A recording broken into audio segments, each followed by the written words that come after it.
Hi, my name is Carson Irwin, and today I'm going to be talking about the Module 2 discussion.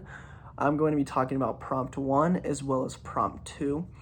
And so Prompt 1 is actually talking about how did we come up with our living and non-living organisms and what characteristics they fit into each other.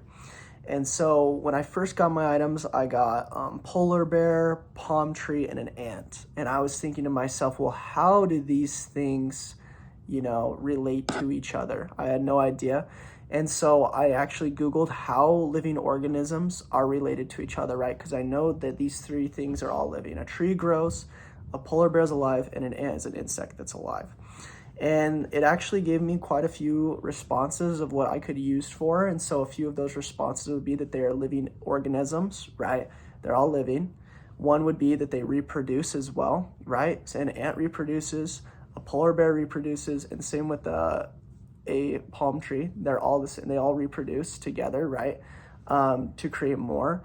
And then one as well is they live in a certain ecosystem. They have to be in a certain ecosystem to be able to survive. You can't put an ant where a polar bear is, the ant will die. If you put a polar bear where a palm tree is, the bear is going to suffer and die, right?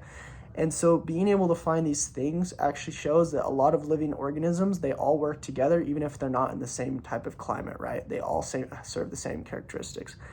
Now, for the non-living organisms, it's super hard because they're super random items. And so luckily we only had to talk about the living organisms, but that one definitely would take a lot more consideration and thought into going about those things and really brainstorming what we could do. And then discussion 4 prompt is anything in my life that I learned this week that connected me outside. So I haven't taken a biology class in well over 3-4 years since high school.